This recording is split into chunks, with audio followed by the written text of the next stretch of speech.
And we are live on YouTube, Facebook, and Instagram. Welcome to this week's Flippinar. I have Adria, Renikia, and I am Ty.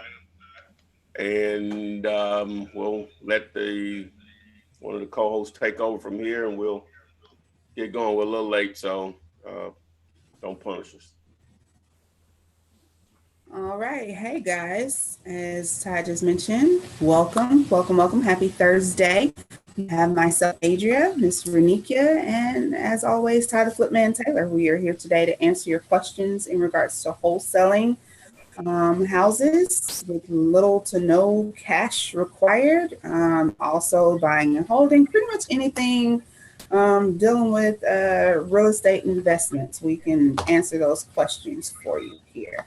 As always, I like to do a little bit of house cleaning. Ty has over 200 plus videos that are available for you for free on YouTube that has quite a bit of information that can get you started on your journey. If this is what you want to pursue to supplement your income or be your main source of income. We are live on Instagram, Facebook, and YouTube. Be sure to tell a friend, tag them, bring them along. This could be something, some life-changing information. I do like to always begin by doing shout-outs. Let's see here. We have some people, Atlanta, Off-Roader, Pennsylvania, Maryland checking in, Indianapolis, Houston, Texas. Let's see what my peeps on Instagram are doing. Guys, always bear with me. You post your questions, I read the questions for you, and they get answered. Oftentimes, if the questions are duplicates, I will not read them again. This video will be available for you after we're done, so always keep that in mind. Let's see here, Atlanta on Instagram checking in. Hey, Chris J. Let's see here, Las Vegas. Of course, we got Alabama representing. Dayton, Ohio. I know some folks from there. Shalom. Let's see here. So whenever we get ready, once Ty does his little technical No, we're ready to go. Just go ahead and start asking the questions. Renikia, you've been with us for the last 4 weeks, I think. So if we have faithful subscribers, they should know who you are and what you do. But for those who may be new and may not know, tell them a little bit about yourself. Yes, thank you. Thank you so much for being a part of this show. I look forward to it every Thursday. And my name is Renikia Williams. I have been fortunate to learn real estate and the finance arena over the last 14 years. I've been wholesaling, fixing flips, buying homes. Very much of an expert in building real estate portfolios as well as financing them. I have a host of degrees and licenses to support the knowledge as well. So just looking forward to share my knowledge and my expertise to individuals who are looking to get into real estate or take their real estate business to the next level. All right, as Candace McGowan on YouTube says, all the OGs know who she is. That's right. She's been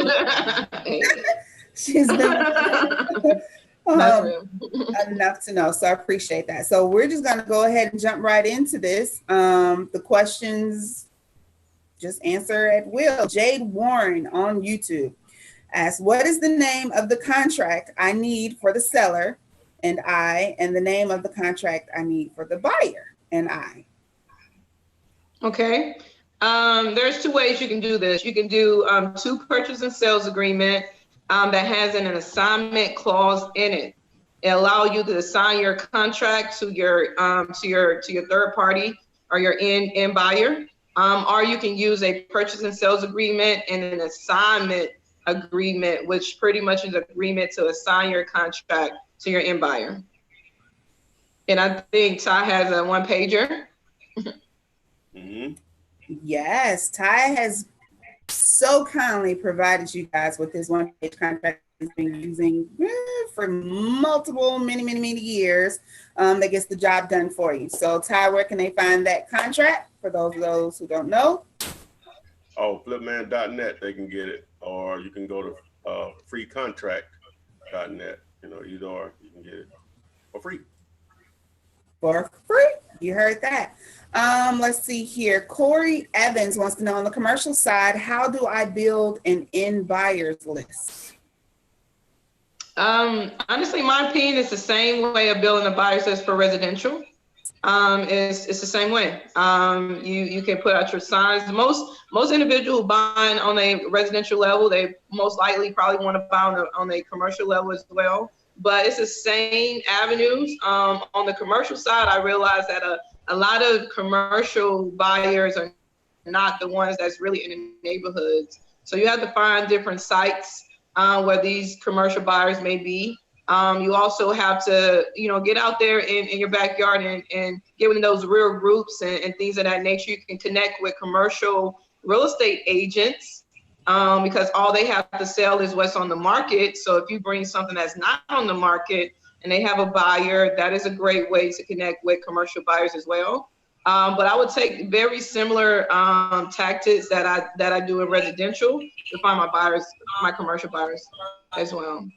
Oh, sorry, guys. Had a little feedback there. All right. So, Craig, hope that answers your question there. Actually, that was Corey's question, and I apologize. See here, Elizabeth John Lewis wants to know, Ms. Williams, do you have a real estate license, and how can you wholesale with it legally? That's a good question. I have had a real estate license over last 7 to 8 years, and it is an art to being able to do it. There's multiple ways. Well, I would say there's 2 real ways that I have practiced as a real estate agent. Is really letting your buyer know. Letting your broker know that you are pretty much selling a property that's off market. There is a document and as an agent that allow you to sell off market properties.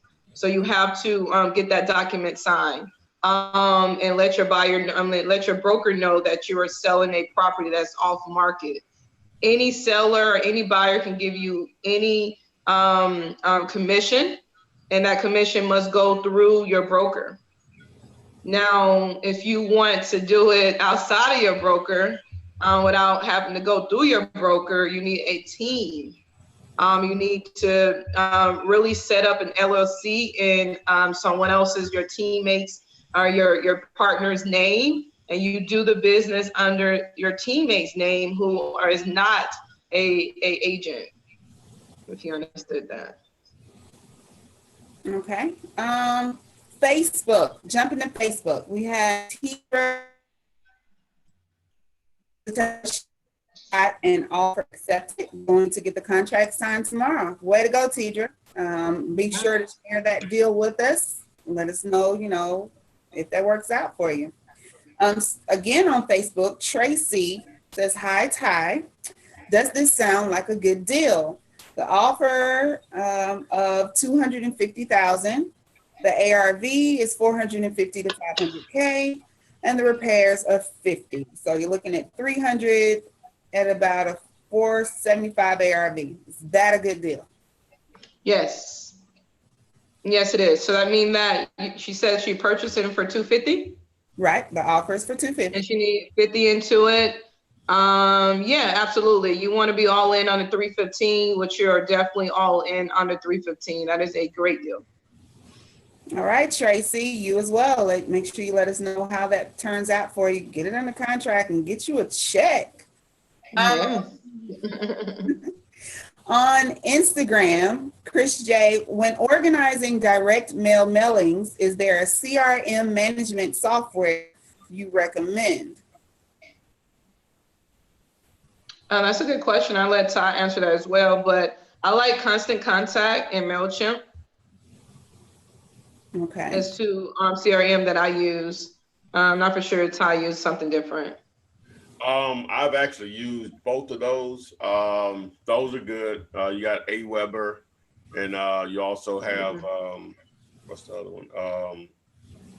What is the other one we're using now?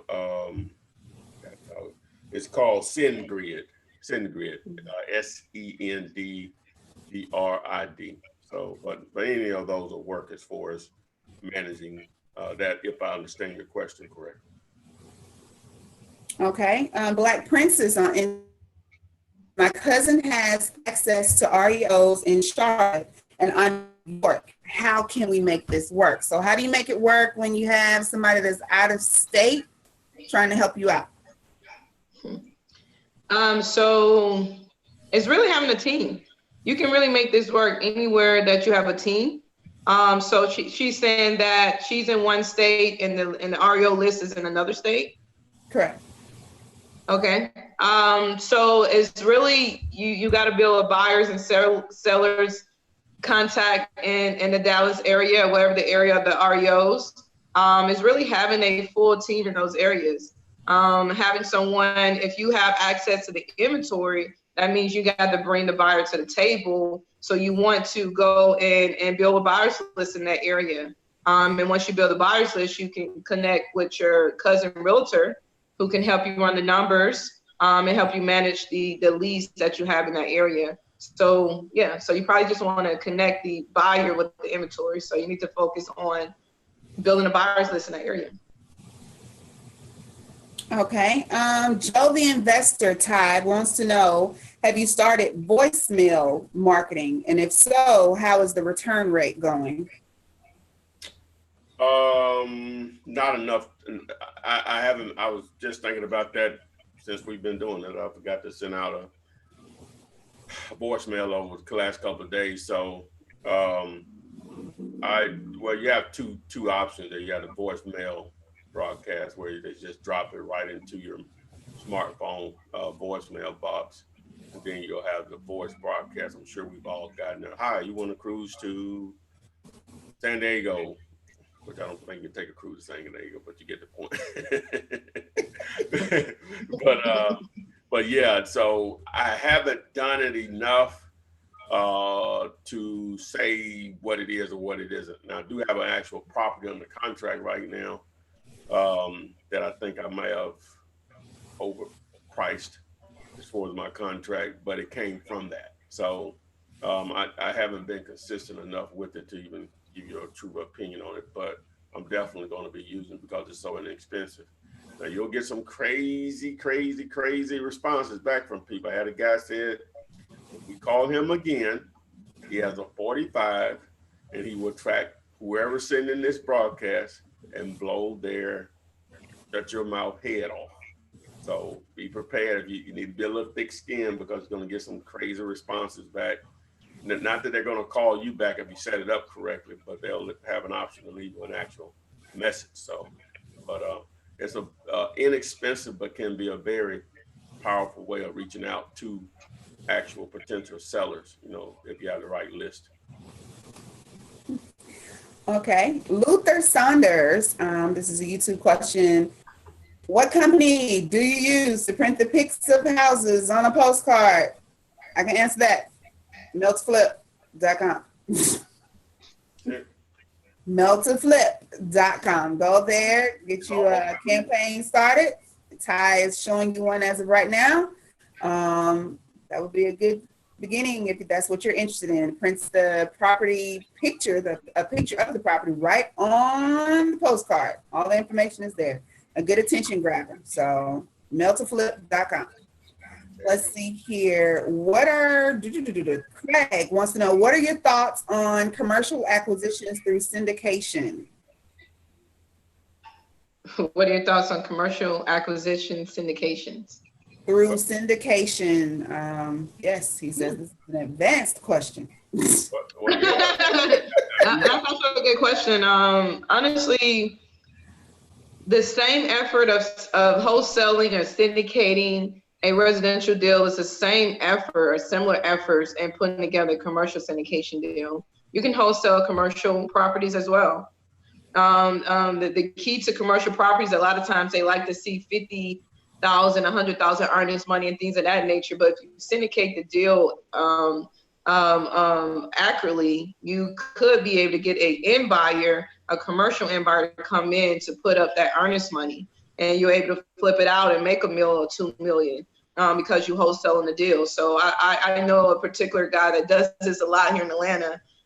He wholesale multifamily, and he never put up any earnest money, and he always get the end buyer to put the earnest money. So if you have a commercial buyers list and you have commercial inventory, it's the same thing. The only difference is that you would need a master fee agreement that each party would sign off on your fee. If you do the percentage way, say for instance, you just give them the price.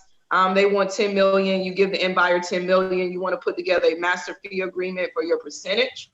If you're going to wholesale it, you wholesale it just like you will wholesale a commercial, a residential property using a commercial purchase and sales agreement that allow you to sign your commercial contract.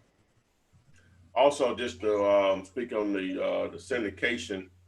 Also, if you're going in, if it's going to be approached from an actual a wholesale level, she explained it well there. But if you're talking about a real estate syndication where you and a group or whatever the number is within the syndication are going to purchase real estate, then that boils down to how strong you are as far as the actual capital that's been put up to make the purchase. So his question really wasn't clear on what I guess he was asking or whatever, because it can be taken from several different approaches. If he could be more clear on when he say what we think about real estate syndication, was that the actual question? Yes, he said he was talking about purchasing only, not wholesaling. Yeah. Okay. Well, yeah. That's okay. Sort of what I was getting to. Yeah. So if you're going to use that as a purchasing vehicle, and it still just boils down to your buying power. You know, the purpose of the syndication is grouping enough people together where you can actually purchase. So if that's one other or that's 100 other, it's still just going to boil down to the type of buying power you have based on the amount of capital. I don't even know if the credit can play a role. I guess it could. You could combine credit. Would you say you could, Renika? You combine? Yeah. So there's only two ways to syndicate a real estate deal: commercial, or residential. You're either going to pay cash for it, 100%.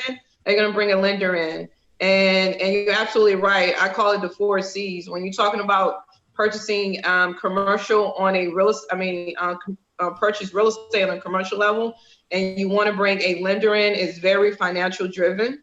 And I call it the 4 C's. They're going to look at your current cash flow from your businesses. You know, what type of income that's coming in on a monthly basis and what type of expenses that's going out on a monthly basis. What is your net income on a monthly basis? They're going to look at your cash on hand, how much cash that you have on hand to put into this deal, into your own deal. They also going to look at your collateral assets. What can you collateralize with the property to secure the contract? And the fourth one is credit. Credit plays a part in commercial real estate. So those are the 4 things that you want to have A1, and you want to be able to at least put 30% minimum in your deal. So if you need 10 million, you need to bring to the table 3 million. So just think about it on that level. Syndicating. So, and it's the same thing as flipping residential real estate. Fund the gap. There's a lender that'll give you 70%. But you got to come to the table with 30%. How are you going to fund that gap? So you may bring other investors in to fund that gap, but the focus is always think about what you got to bring to the table, which you usually up to about 30% of that acquisition and rehab amount. All right. Next question, YouTube, Kiani. I noticed there was no place to indicate what the wholesaler would receive on the one-page contract. Sounds like she may be speaking of the closing details sheet that's missing, maybe? Well, I guess what she's not understanding about the process of using a purchase and sales agreement, you're going to start the transaction, or at least securing the actual deal on the seller side of it with your actual purchase and sales agreement. You're not going to display, hey, I'm buying it at this amount, but I'm assigning it for that amount. I guess nothing prevents you from doing it that way, but why would you? she doesn't understand the process of how she's getting paid is basically what she's asking.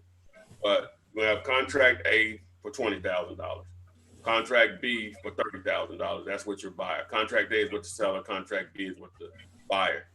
The difference in the two contracts is on how you'll actually get paid, and all of that will be initiated at closing by either the title company and or closing attorney. And whenever you receive the actual HUD-1 statement, in which that's basically the statement that details who's buying, who's selling, what the associated fees are, the price of the property, and so on. And so your fee will be a part of that HUD-1 statement. So there's not going to be an area on the contract that says, hey, I'm gonna get paid this amount. But I have a number of videos that go into detail, actual visuals of showing you how to get paid using the contract. The video you should look for is called Seller and Buyers Contract for Wholesaling Houses. It's a video about an hour and maybe like 29 minutes long. You can probably fast forward to about the 35-minute mark, and it'll go into detail for you. And just to piggyback on that, to always be able to calculate your fee is always a difference between your AB contract and your BC contract. So, and if you send both of those contracts to the attorney will already understand what your fee is. And it's always a difference between both of those contracts. All right. Tremaine Lewis has I have a house under contract.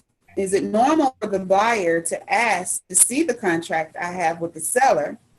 And the second part of that is it a deal? I have the contract with the seller at 45 with 30,000 in repairs, and the after repair value is 125. So you're looking at 75 under 125. So what's that, a 50 difference there or so? So he's purchasing it for 75,000? He's purchasing it for 45, needs 30,000 in repairs. Yes, that's a good deal. Yeah, you're right there in the borderline. 70% of that is 87.5, so you're right there. But if the ARV comes up to be 115, that's eaten to your profits. So for this deal to really work, you got to make sure that you can sell it for 125. And then to answer your first question, I'll let Todd answer as well. But to answer your first question, never in a day in my real estate history career that I would ever allow someone to see my contract. Absolutely not. No, if they're asking for that, now, I don't know if you have these types of relationships with buyers that you have, ridiculous, but I have a couple of buyers I could just say, yeah, man, I got it for this amount. This is what I want. Yeah. You know what I'm saying? But that's different. But if somebody you never done business with before, you actually haven't gotten paid for, you'll know who you can with, and you'll know who you can't. But if somebody you never done business with, come on, man, are you kidding me? Right. Do you want right? And you tell it right. It's all about the relationship. Yeah. You're like, do you want it? Does the price work for you? It's right. What I have it under contract for. I may have it under contract for $1. You know what I'm saying? Right. The price that we're talking about, does it work for you? You know, but that's probably someone you probably not going to be able to do business with, because like she said, it's about relationship. You want buyers that look at you as an asset, right? That they need you, you know, and most of them will look at it like that. They don't even want you to show it to anyone else. That's the attitude they should have. Not, hey, what do you have it on the contract for? So that's probably somebody you're not going to probably do business with anyway. And plus, and people like to do things like that to pick your pockets. And when they see that if you have a nice spread, they can come back and try to, go decrease that price and things of that nature. So no, it's all about the relationship. And you're totally right. There's some people, I'll tell you, I got it for this right here. But those are the people that understand that he's not trying to pick my pockets. They understand the game. So be very careful when you tell people your AB contract amount, because people will try to pick your pockets. Okay.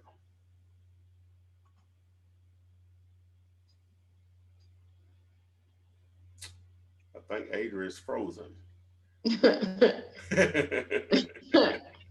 Adrian. Hey, hold on. I'll find the YouTube here. One of the questions here. Let me see. Okay. I think she's having internet problems. She keeps going in and out. Uh, oh no. I think I might have an issue too. So guys, yeah, so definitely, when only, and one of the things, one of the things for sure to show people what you're making if you use an assignment contract. That's one contract I don't really care to use, because my purchase and sales agreement gives me the right to assign my contract. But when you use the assignment agreement, which could be an agreement for your end buyer, it basically say, hey, I'm selling you this property and I'm gonna make $10,000 or $20,000 off of you, sign here. And a lot of times people, it just, it startled people because people don't want you to make that much money off them or using their money. So one of the ways I really honestly somewhat really disguise the amount of money that I'm making. Because like Todd said, it's all about, if I give you a deal at 80,000 and you think it's a great deal at that price, who cares what I'm making? So I like to use 2 purchase and sales agreement instead of an assignment agreement, just so I don't have to have any extra conversations. It is what it is that I'm making, and I'm bringing you a great deal at the end of the day. Yeah, I think what confuses them is they see more than me out there, obviously. And a lot of people say, hey, I just presented my assignment contract, which that works. It works. We're not saying it doesn't work. But that's not how I do it. I mean, she and I do it the same way in that sense. We don't, it's irrelevant how much I'm making. You know what I'm saying? I don't even want that to cloud your judgment as far as our deal on how much I'm potentially making on it. Right. So we're just going to negotiate a price. So that's why you use contract A with the seller and you advertise the property. You may, like I said, when you have it on the contract with 50,000, you don't advertise it saying, hey, I got a property of $50,000. Here's my assignment fee, $12,000. Right. No, just say, hey, I have a property on the contract for $50,000. I'm advertising it at $65,000. You know what I'm saying? And then you negotiate from there. It's up to you at that point where, hey, you may have wanted to make 15, but somebody say, hey, I can do 59 on it. I can close by Friday, and the day is Wednesday. Tuesday or whatever. So you have to make that decision. Me, I'm probably, if they're going to close that fast, I'm probably going to roll with the 9 or whatever. Just to roll with the 9. And especially if it's somebody new and they can close that fast. The way I look at it, you just paid me $9,000 to be added to my buyers list. You know what I'm saying? So and you shown me you are a player, at least on that deal, that you can close fast. So who knows how much money I'll make from them over time or whatever. So that's how I look at it. So let me find another question while we're trying to wait on Adrian to come back. If you want to elaborate, go ahead. Yeah. So it's totally up to you. Like I said, I like to use 2 purchase agreements that allow me to sign my contract. That's kind of how I like to use it, because I don't like people picking my pockets. So it's totally up to you. Both works. Both of them are legal, and you send both of those contracts to the attorney and allow the attorney to pull the title, clear the title, drop the HUD, and you get your check to the closing table. So at the end of the day, anyone that's new to this business, keep it simple.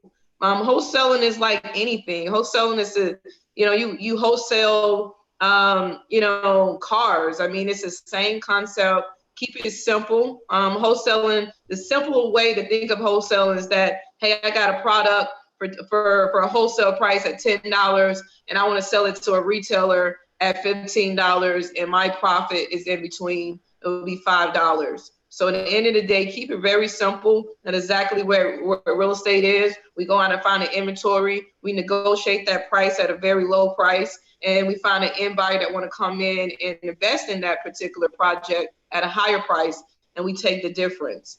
So keep it very simple. Keep it very simple. Okay, I think we should have Adrian back, but while she's springing back on here, We have Tony. He says I lost 2 deals because of the real for the proof of funds statement. I was told I needed a verified statement that I could buy under the company. Any suggestions?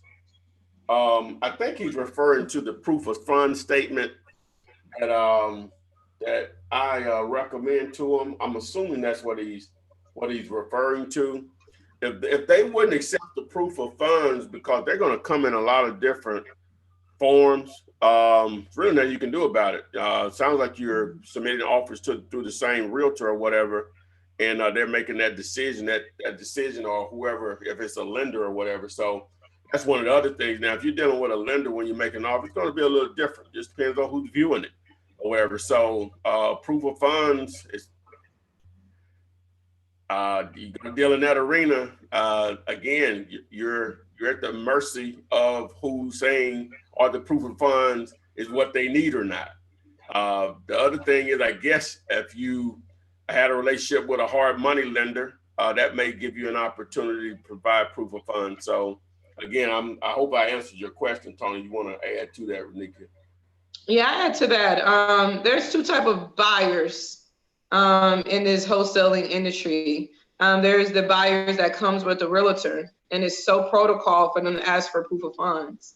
It's just protocol. So you want to get with there are a lot of, I will Google this. There are a few websites out there that will give you this, just spit you out a proof of funds statement. Don't allow that to stop you or hold you back from getting your deal. So like I said, the ones that comes with a realtor, the protocol of a real estate agent is to always think of proof of funds. So I can tell by your question that you're dealing with a real estate agent. But there's another side of the game is off market properties. These are properties that comes directly from the homeowner. Most homeowners don't understand that terminology. Most homeowners don't understand the protocol of being able to buy, sell, or sell the property. So most likely they would never ask for a proof of funds statement. You give them earnest money, you put it on the contract, and they're good to go. So I would definitely recommend for you to diversify your pool of inventory and try to go out there and find properties that are not on MLS as well, and to get around maybe needing that proof of funds statement. Yeah, that's to back up what you're saying. See what people want, and you can wholesale MLS. It's possible, but you have to understand once you target those type of properties, and the reason people do that is because it's low hanging fruit, right? Yes. Or it appears to be low hanging fruit, right? But again, you can do them, but understand it's more difficult. You have the realtor that have their personal and financial interest involved. And if you're dealing with an REO property and or even if it's just a regular seller or whatever that the realtor is representing, then you have that decision making. But definitely if you're dealing with a bank, you never know who's getting that and making a decision on that. They may just be having a bad day, you know what I'm saying? And right. They're going to approve that proof of funds, something going on at home or whatever. So understand that's a crapshoot that you're dealing with. What she's saying, I'm backing it up, whenever you do your own form of marketing or you're pulling a property that's off market that's not actually on MLS, you're dealing with just regular Joe Blow. He knows nothing or cares nothing about proof of funds because motivated sellers don't talk that way. Right. You're going to solve their problem. They're not going to ask you for a proof of funds in most cases. Not that you're taking advantage of them, they just don't care. You know what I'm saying? They just don't care. They don't want large earnest money deposits in most cases. They don't care. They just want you to close fast, period. That's the only thing that matters to them. And, to solve their problem, whatever it is with that particular property. So. All right, guys, I'm back. I got this gone for a minute. Ty, you did great. I heard everything you did. Yay! Okay, so I think I heard the questions that you did, but I'm gonna skip the Instagram. Ty, can you get a wholesale deal through a short sale? You can go with that. He asked me though. I didn't. I'll listen. Yeah, it's sort of similar to what I was just saying. It can be done. But I'll just take you through the process of most short sales. From my experience. Well, I hadn't done many. The ones I've done, you basically got the bank on the phone. They gave us the price, sent over the payoff, and it was done. But in most cases, the way it works is obviously the homeowner or the owner of the property is behind in payments. So depending on the lender, they have a process that they will require from the property owner that has the loan on the property with them, and information that needs to be collected. I guess it's called a short sale packet. That's going to differ from lender to lender. I'm not going to tell you what I don't like. I'm just explaining the process. Is that now, once you submit that information, it may take the office as basically a packet along with the information needed as far as making the offer. Now, it may be a realtor involved, may not in some of those. But when it's submitted, now, and generally speaking, it could take anywhere from 2 weeks for them to make a decision and tell you what they're willing to accept, or it could take 3 months, or maybe even longer. And in that time frame, you're waiting. And hopefully they're going to come back with a number that works for you. So yeah, okay, so now that part, so assuming that it comes back with a number that works for you, now you're gonna have a buyer ready to go on something like this because it's going to be time sensitive, and they're not going to allow you to do an assignment of contract. And whenever the buyer that you have ready to go, either you're going to have transactional funding in place, or you're going to have a very cool buyer to get paid, because the lender is not going to allow you to do the stuff we normally do when it's just a regular seller. So, so understand that when you're dealing with a short sale, all those different layers that you have. I'm not discouraged. I hope I don't sound like I'm discouraging you from doing it. I'm just letting you know what the real is. It sounds like, I ain't hating on nobody out there. They can make it sound like it's la la land and it's so easy to give someone to do a short sale with you or whatever. But you could obviously put your comments on it too, Renika. No, that's 100% accurate. 100% of what I would have said as well. I mean, it's doable, but it's a lot of layers on trying to wholesale a short sale. And the only way you're going to do it, because as a realtor, I've been on the side of the banks and the short sale, and he's absolutely right. The bank have to prove the HUD, and they would never approve a HUD with a assignment fee on it. So in order for you to ever be able to do this, you would have to double close it. You would have to do a transactional funding type of deal where you actually close it, and then you close it with your end buyer. Or because I don't even think you can do it where you close the deal with the end buyer's fund. You would have to close it with your own money for a hard money lender not a hard money lender, but for a short sale foreclosure lender to approve it, you'll have to close with your own money. So keep that in mind. But there is something called transactional funding, where a lender will give you the money for 24 hours and you pay them back plus a fee. And you can use that to close a short sale deal, a wholesale short sale. All right. David Thompson, YouTube, has a question. Is a seller's fees as an HOA estoppel letter different from the closing costs that's associated with the closing? The title company he's dealing with says it's 2 different fees and it is not a closing cost. Is that the case? I didn't hear the first part of the question. Is a seller's fee, such as an HOA estoppel letter, different from the closing costs that's associated with the actual closing? That the title company says it's 2 different fees and that is not a closing cost. Absolutely. That's absolutely correct. Your closing cost is pretty much your attorney fees, title, attorney fees, and anything associated with pulling title, your insurance, and your attorney fees are your closing costs. And then you have your taxes, prorated insurance. If there are any, from an HOA, I'm assuming that you're buying a townhome or a condo, And with that being said, there's something called a HOA payoff letter. And that basically states the HOA would give you a letter stating that the seller HOA dues are up to date, or if they're not, this is what's due. And the seller have to really pay that off. You shouldn't be entitled to have to pay someone else's, the seller HOA dues. In order for them to sell it to you, it needs to be a clear title. Part of clearing that title is paying off your HOA dues. So that should be a fee to the seller. Okay. On Facebook, let's see here. Jennifer Hall has a question. She wants to know, how do you feel about the softwares that are out that supposedly generate motivated seller and cash buyer leads in any area? There's a lot of stuff out there. I mean, I think it's a hit or miss.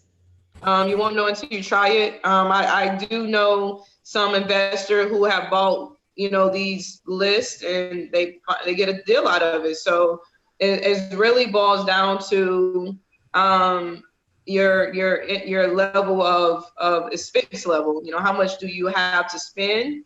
How much do you have to blow? How much do you have to put into your business and hope that something come out of it? But there are a lot of opportunities out there. To be honest with you, I just think it's a hit and miss when you find these motivated seller cash buyer softwares. But there are some that works. I think. What do you think, Ty? Yeah, it is. Matter of fact, well, the way I would look at it, again, it depends on how much it costs, right? And understand you're not the only one buying that list for whatever market you're targeting.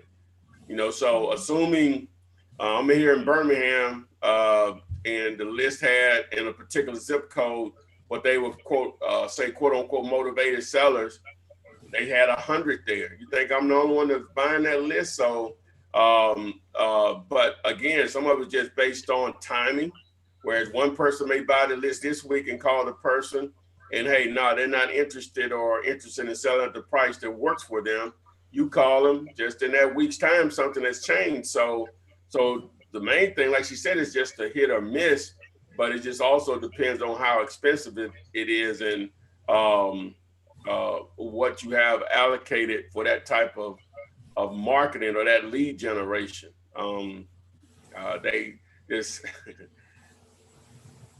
It's far for me to try to tell somebody not to buy something. You know what I'm saying? Right. I'm on here selling the what out of stuff. So I ain't being a hypocrite here. So just be aware. Buyer beware on it. You know what I'm saying? Your expectations can't be that, hey, that I'm going to automatically do a deal. You may have to buy a list or a part of the list or parts of the list 3 or 4 times before a deal produces itself. I did it once. I bought a lead. It wasn't a list. I bought a lead.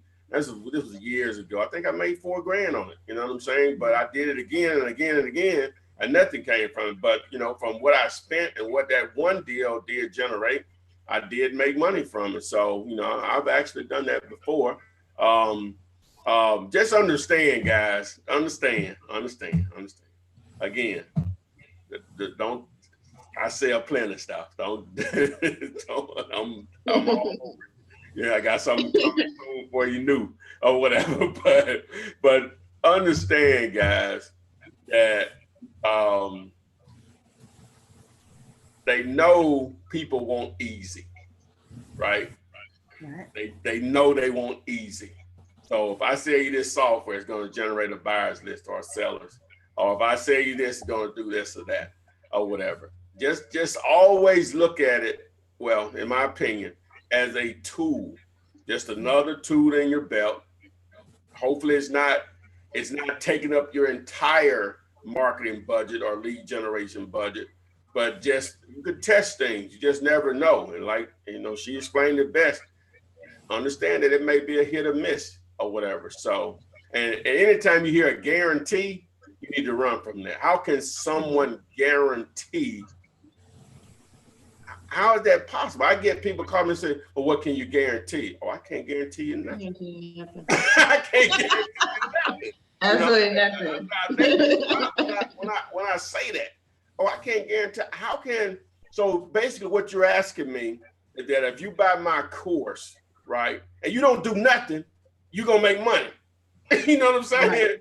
Right. I'm just a tool. I'm just like gas that you put into a car, but you still gotta drive it.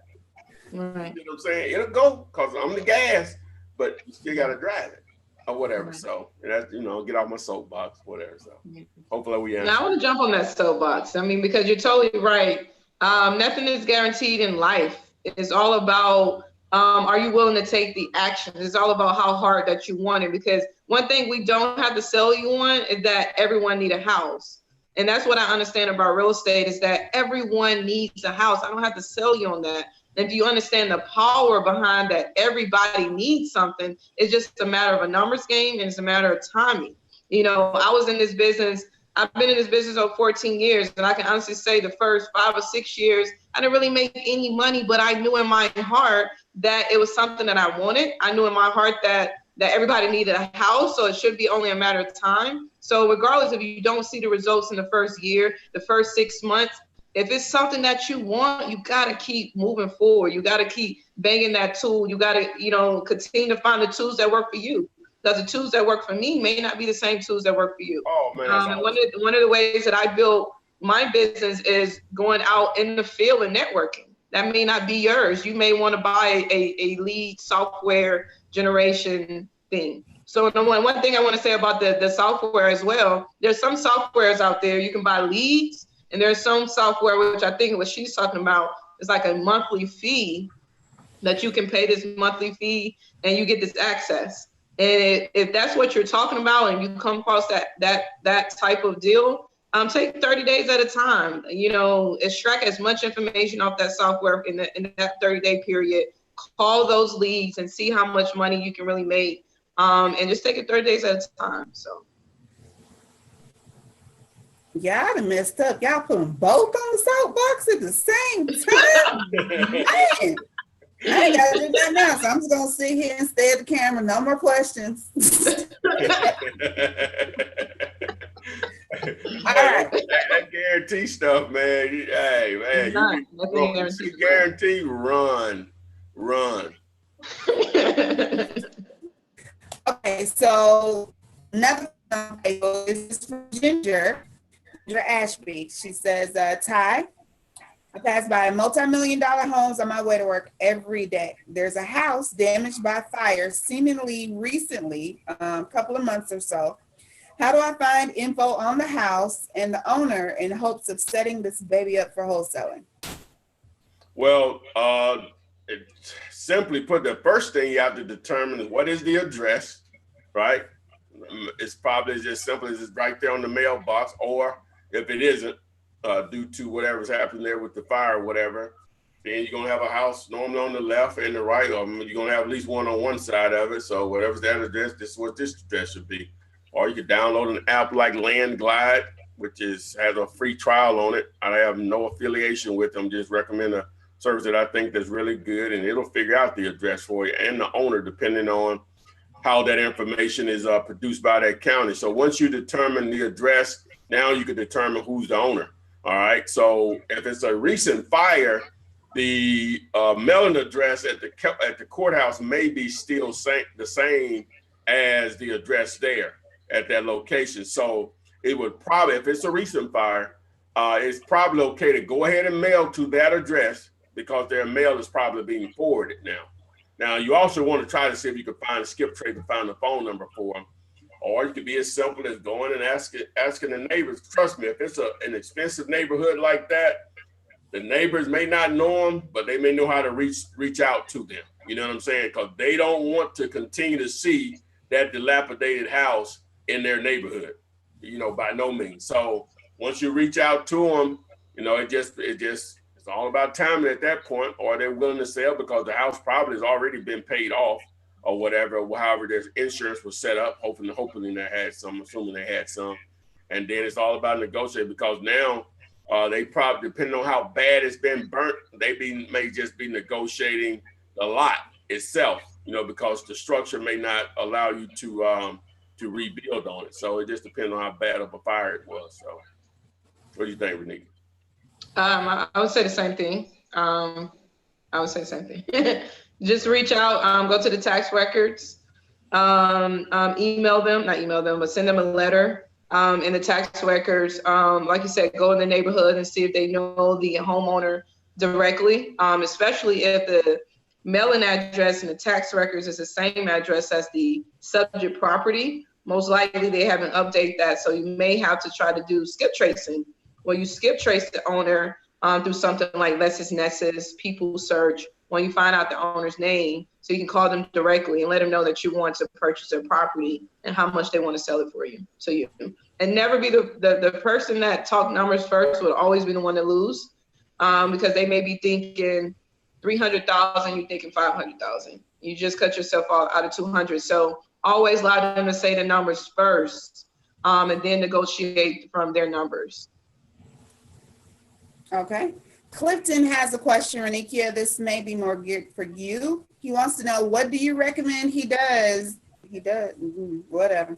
What do you recommend we do if we are waiting on approval for gap funding and the deal is only for a month? Do you offer a rush service?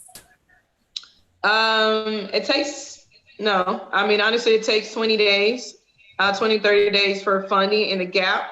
So one thing for sure, you only can purchase something if you have the resources to purchase it. So if it's a deal that you really want, I would probably find a way to maybe even raise the money for the down payment, because you will want to use a hard money lender, which a hard money lender will give you money to purchase the property and money to rehab the property. So with that being said, if you know the down payment that is needed, maybe you could gather that down payment amongst other investors and have multiple people come in on that particular project. Or if your resources are limited, then you have no choice but to, I guess, wait on being able to, when you're able to have that down payment ready. Or just simply wholesale it. Don't fall in love with a deal. Or simply wholesale it, exactly. So you can at least make some money off of it. That's it. All right, Clifton, I hope that answers your question there. Off-roader has a question in regards to population. If a population, what do you consider small market? Would 8,000 people be what you consider small and slow? I didn't hear your question. Hey, I heard what you said. He asked, what's too small of a market, right? So now Renikia is in Atlanta, and it's 4+ million metro, right? Okay, so obviously it's tons of deals, right? Okay, so that's the entire state of Alabama, right? As far as that 100-mile radius in Atlanta. Now here in Birmingham, we're like 1.2 million, metro, not just the city of Birmingham, but metro, greater, what they would consider greater Birmingham. So, I know it's tons of deals here, so I can only imagine what it's like in Atlanta. So when people call me from Atlanta, places like that, they're like, it's too saturated here. Everybody wholesale. I was like, are you kidding me? I said, you could do 30 deals. You could do 30 deals in 2018 and nobody know you would exist, and that made me $300,000.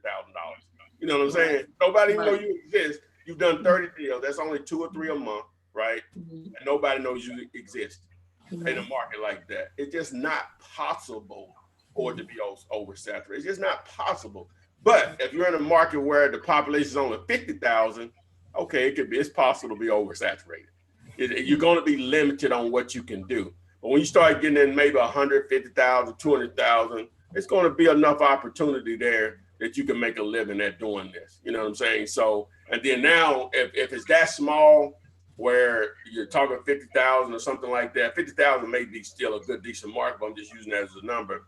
You're going to have to do something different. What's the next largest city to you, right?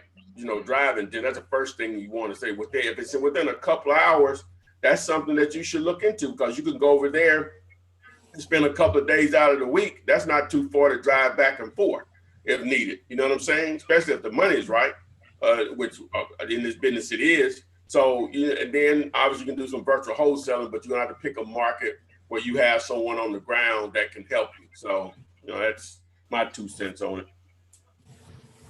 Okay. When you're dealing with commercial deals, do you recommend 2 contracts on those as well? Does it work the same?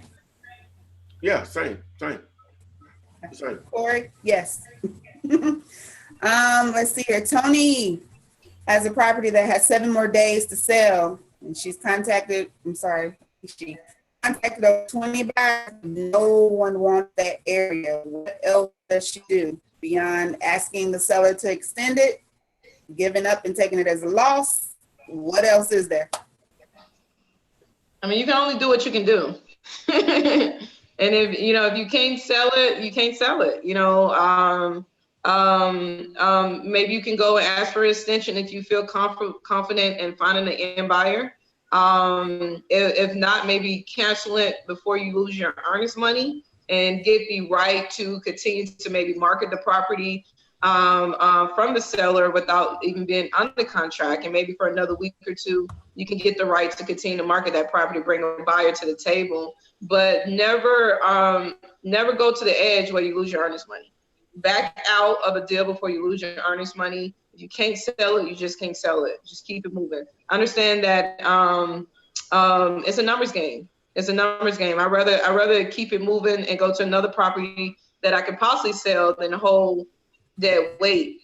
So don't be afraid to let things go and keep it moving, but keep it on a sticky note. So as you get new buyers, and maybe someone that in the next month or so that may ring your bell when they tell you their buyer criteria, you may partner them with a property that you previously had a couple weeks ago. So never get too hung up on deals. It's a numbers game. Yeah, and if you do this long enough, you're gonna get properties on the contract that you can't wholesale. Right. That's real.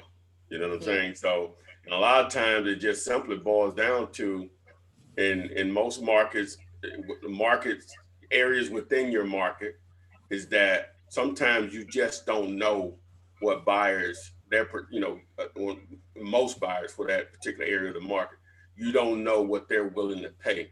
Now, if she says she talked to 20 buyers, I guess the question that I would like to know, did any of them even make offers on it?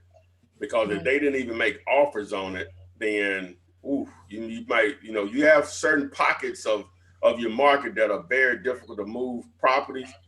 Ideally, what I would recommend you have done, hopefully you negotiate a price that's attractive for that area of the market, but simply just put out some cheap, so there's some blank handwritten banner sign that says house for sale, whatever your price is that you marketed it at. And sometimes you can just get lucky whereas your perception of a particular neighborhood may be one thing as far as an investor / not an investor, whatever, but you'll have people that grew up in that area, their perception is not going to be the same, even though they may not live there anymore, but they may want to invest there. And so they may just be going to see their mama, you know what I'm saying? And they see a price on it. I said, man, they came into some money or whatever.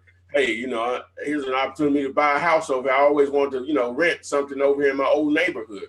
It can be just as simple as that or whatever. So I would take that approach also, because a lot of times, and I've done a lot of deals in quote unquote war zones, as they call them, a lot of deals. And in my eyes, because I'm over there every day, is that this neighborhood is no better than neighborhood. But a lot of investors here locally, their perception of one neighborhood is better than the other. But both of them on the news every night. You know what I'm saying? So it's just about, doing some additional things on the ground, what I would call grassroots, that you may just catch someone that just wanted to invest in that area because they're just familiar with, they grew up there or whatever. So that's just another option that you could possibly take on it. So I want to piggyback on that as well. I think it's a very great question, because I think a lot of people is going to find themselves in this space when you're wholesaling, is, how to maneuver a deal when no one wants your deal. So one of the things is to understand that every deal is a deal according to the price. It's called market price for a reason, because the market determines the price. If you could talk to 20 investors and no one wanted your deal, ask them why. And it could be, if it was $20,000 less, oh, it's a deal then. It could be, I don't like that area. You want to figure out why did 20 people talk to you about a property, but no one moved forward. Try to get some feedback on the area. A lot of times it's the price. With the right price, I think anybody will buy anything at the right price. So maybe you overpriced it. And another thing that I do very well, and I know Todd does it a little bit different, I do reverse wholesaling. So if you're talking to 20 buyers and 20 investors, if they don't want this deal, I'm quick to ask them, okay, I know this deal didn't work out, but tell me exactly what you're looking for. And I'm going to check my database and go out there and find exactly what you're looking for. So they may didn't want my deal, but he may say, I want a 3-bedroom, 2-bath, 4-sided brick in this subdivision or this zip code. And then you begin to go tailor your marketing according to what your investors are looking for. And I call it reverse wholesaling. And I love it. I love it because I personally rather secure the money, and then I'm gonna go find the inventory, because to me, the inventory is easy to find. I mean, houses are all over the place. But the money to me is the hardest thing to find sometimes. So I'd rather secure the money first and then go out and find a deal. So try to do reverse wholesaling, try to call those 20 investors back and see if you can help them find some better deals for their portfolio. All right. Marie has a question on YouTube. Hopefully this wasn't one of the ones y'all read while I was gone. But she wants to know what to say. Huh? I only read one. You're so slow. What to say to an investor? I know pass the buyer's info to me, and I'm a little hesitant about contacting him because I'm not the person he mailed his info to, and I don't have anything to sell yet. I don't care.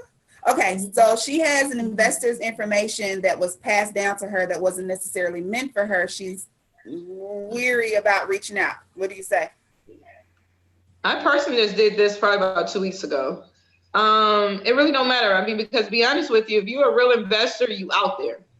I got a lead a couple weeks ago. This lady investor, this man wanted to put a lady in front of the lady investor to kind of smooth her over. So I called her and I said, hey, her name is Marie. I said, hey, Miss Marie, I am a local real estate investor. I got your information from one of my colleagues, and she said that you was looking for some investment properties. I have a ton of off-market deals, and I just wanted to see what you're looking for and see if you would be willing to look at any of my investment properties that could fit your portfolio. And then from there, she didn't even question how I got a number, because she's an active investor, she's in the area, and she's looking for properties. So it wasn't even a question. It's really all about you being confident on the phone when you give her a call.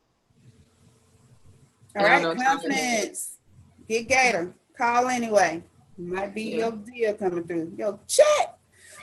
James Jackson asks, can you talk about how to structure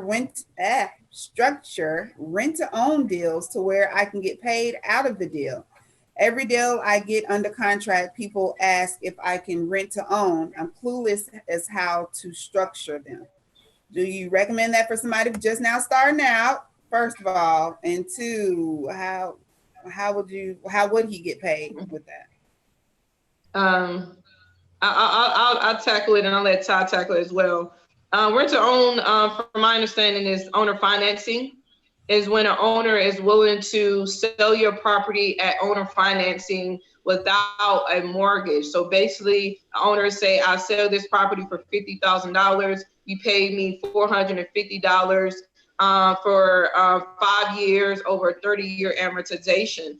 That means it's amortized over 30 years, but it balloons in 5. I got to pay him off in 5 years. So that allows me, if I'm able to put a tenant in this property, and usually it comes with 10%, 20% down payment. So you may have to give him $5,000, $10,000, $15,000 to do the owner financing.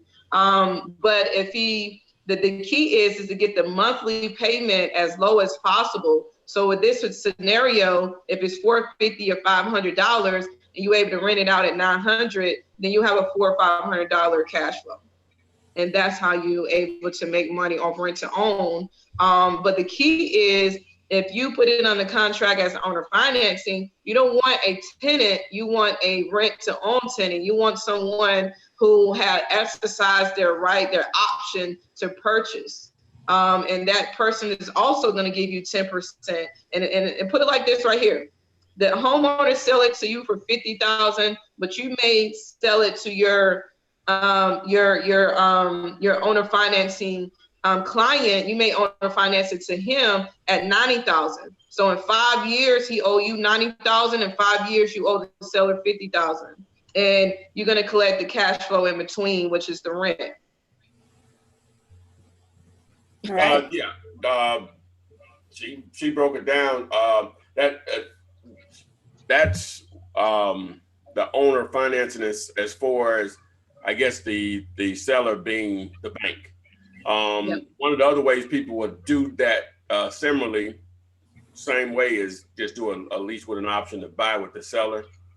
You're still going to lock in a price and a monthly payment, and a lot of times you won't even do a down payment with the seller or whatever, depending on their level of motivation. And then you would put a tenant buyer in there under a lease with an option to buy at a higher price. So using the same number she used, $50,000 with the seller, right? And $450 a month, and then at $90,000 and $900 a month with your tenant buyer, and they may give you 10 grand down. So that 10 grand goes in your pocket. Now the 10 grand will come off that 90. So now they only owe 80. And so the goal here is for them to have time to fix their credit where they can cash you out of the deal and you can cash the seller out of the deal. So that's another way of going about it. So both of them work, rent to own, where there's just an actual owner finance held mortgage, or you can just do it with a lease with an option to buy, lease purchase. Absolutely. And I'm glad you brought that up. Lease with the option to purchase is definitely the contract to put this deal in place. And what I love about it is the fact that on the tenant side, I steer people away from doing lease purchase, because most likely there's a slim picking. So you end up selling for a property 2-3 years from now, you may not even want the property. But on the buyer side, on our side, it's the fact that it's a game, to be honest with you, because most likely a lot of people who put their money down, like 10%, say for instance, it's 10%, they had to put $10,000 down 2 years from now, and never do a 5-year lease to purchase. You do a 2-year lease to purchase, maybe with an option to renew it for another 2 years. That means that your end buyer have 2 years to bring you $90,000. That means they have 2 years to work on their credit to be able to cash you out at $90,000. So always keep that in mind, and it becomes a game, because most likely people don't get their credit right in a timely fashion. So therefore you end up even keeping that $10,000, and you have the right to kick them out of the deal and collect you another $10,000. So it is a game, a landlord game with it as well. And don't be lenient with your clients. I mean, if they don't have the money, I'd be willing to kick them out quickly, put another tenant in there, and get another $10,000. It is what it is. The red or not. Hey, this is the first time we bought the gator. Nikia gets the Gator Award of the day. Did she say? I'm gonna give you both sides of that. I'm gonna give you both sides of that. I don't mind kicking them out. Wow. Yes. You get the Gator Award of the day. Business. This is not, I understand we want to love everybody, but this is business. Oh yeah, man. Hey, that's why it's hard in that rental business. You can't be soft-hearted like I am. You need to put a management team in place to be in between you and the person. Absolutely. Play on your emotions, you know what I'm saying?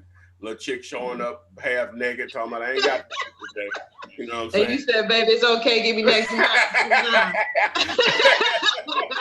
I don't even want to, because my heart's too big for this.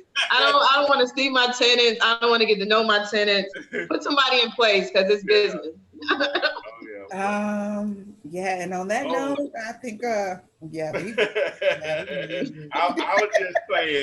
just playing. No, it's real. Trust me. I had a landlord that say that a tenant called and wanted to put something else on that. It happens. Hey, Wait a minute. I'm a firm believer. I had a guy that wanted to sell me a house one time. It was older. I'm just going. Ain't nobody racist. It was an older white guy, but the house was in an area where most black people stayed, and so most of his tenants were black or whatever. And he admitted to me he was allowing her to pay for her rent in favors, right? Wow, that's real. And she stopped wanting to perform favors, so he was ready to sell. See, because it's real out here. It's real. She started squatting. She stopped paying. Well, she wasn't already paying well money wise. She wasn't paying for it, and he wanted to just sell the house and just let somebody else deal with it or whatever. But I was like, he didn't want to sell it cheap enough. He wanted to sell it, but we didn't do a deal. But it just was an interesting story because he shared all that information with me.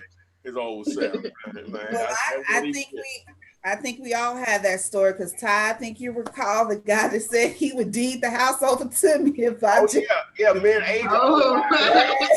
Yeah, a guy. Ladies, be strong. Oh, this man was. I'm talking about.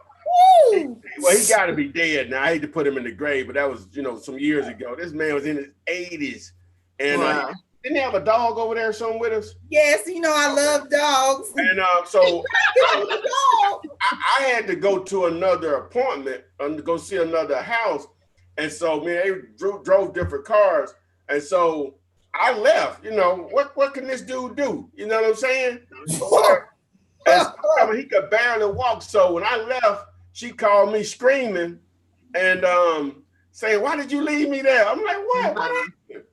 So you can tell the rest, ain't Yeah, basically I was given a proposition. Oh, really? Yeah, he told me he was I was gonna outlive him guaranteed. And if things just weren't working right at the house, and if I would just, be his sugar booger, he would deed the property over to me. It's real. And I was like, nah, wow. Hey, he told her he would give her the house and buy her a car. Right? Yes. Wow. And so my response was, what's the problem? Yeah, how you live, get it. You gotta be. This is a man's world. I don't know how many women on this call. It is a man's world, and you're gonna get a lot of that. But if we understand the carrot in front of the donkey, keep your carrot. Yeah, you're right. Yeah. Knowing what I know now. What he told you not to bring that fella back with you the next time you come? I brought you back. Wow. He said, "Don't bring you back. If I can come back, keep a man with you, ladies. Keep a man with you." Yes. Anyway, guys, we most definitely appreciate you guys being here. We started off kind of slow. We did pick up the pace. It is fun and games. You're gonna come up with some stories, guys. Whether you're getting cussed out or whether your signs getting taken down, whether be safe. You're gonna get some stories. It's gonna be fun, but at the end of the day, it's the opportunity to make some money, get you a check, secure the bag. We're here every Thursday. No reason for you not to get this free information that's available to you. You can reach Miss Renikia at fundmynextdeal.com. We have the mail to flip.com campaign if you're interested in direct mailing. Ty has his one-page contract available, flipman.net. I mean, you have resources everywhere. Ty's most definitely probably going to bring you something else next week that's going to help you on your wholesaling journey. Watch those videos, guys. If you just joined us, you can most definitely watch this video again. It will be available shortly after we finish. We were live on Facebook, YouTube, and Instagram. Ty, you got any closing sentiments for our people? While I'm thinking about it, Renika, go ahead and give out your that email address that you gave out last week, if you don't mind. Yes. So for anyone that want to meet reach me directly, my email address is funding, FUNDING at FKFinancials with the S.com. That's funding, FUNDING at F as in Frank, K as in Kite, financials with the S.com. Okay, yeah. Adria basically covered everything for me. Anything else you wanted to add, Renika, before we get out of here? No, I'm just thankful to be here, and I'll see you on next Thursday. All right, guys, we appreciate you coming. Make sure you tag and bring a friend next week. We will be here. Happy Valentine's Day. That will be next Wednesday. It'll be after the fact. I do take the day after the side piece day candy, which is 70% off. Okay. What is it called? Wait a minute now, Ty. You know, your main piece on Valentine's, but that side piece get that the February. The day after. It's the day after. Oh man, wow. This long we in the still game. functioning the day after. Hey, she might get the day before, but she just don't get the day after. How big of a discount is the side piece, Candy? Shoot. From what to what? Might $2 box goes to what? You regular price to 7%. It depends. Depends on, you know, we're not gonna go there. We gonna all right. I don't Flippinar on 5 tonight. Wait a minute, Shaq, my internet didn't mess up because Alabama gave Nick Saban a raise. You a hater. You a hater gator. Bye guys. We'll see y'all next week. We'll see you on the flip side. Flip side. All right.